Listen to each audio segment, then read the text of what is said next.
let's pivot to another story. We've been talking about it all morning.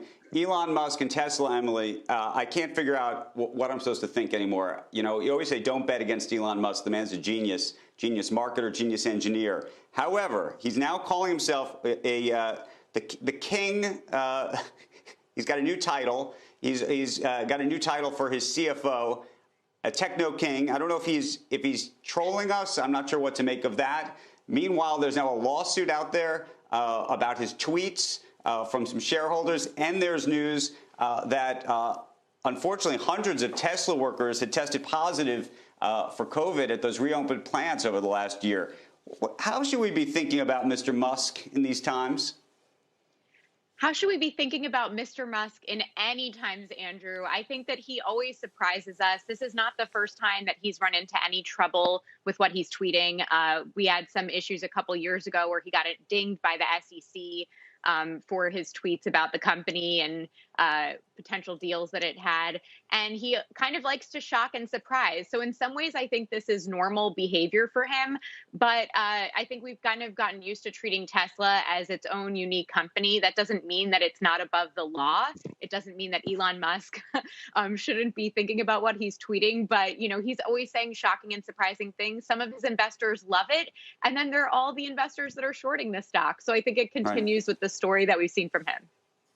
Dan, do you think a judge at some point is going to really throw the book at this guy? And when I mean that in the context of this lawsuit, I mean that in the context of these workers testing positive. I don't know about a judge. I mean, look, the thing that Emily brought up, the SEC a couple years ago when Musk claimed he had a deal with Saudi Arabia that he didn't actually have. I was surprised at the time the SEC didn't come a little harder because that was kind of a very clear case and they could have thrown the book.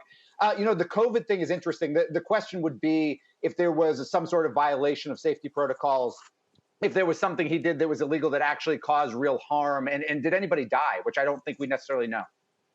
Right. And then, Emily, real quick, final story I want to talk to you about. There's a story in your paper, The Journal. It's a smart story about all of these different states now taking different approaches to big tech and what that could ultimately mean. It almost seems a little bit like California with emission standards and what that does to, vehicle makers. But if every state in the United States comes up with their own rules and laws for what the App Store should be on an Apple phone, by the way, for example, what happens?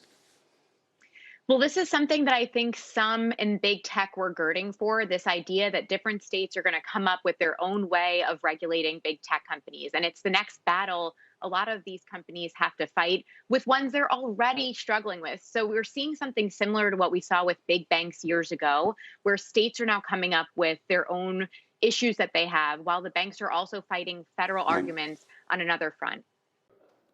Shepard Smith here. Thanks for watching CNBC on YouTube.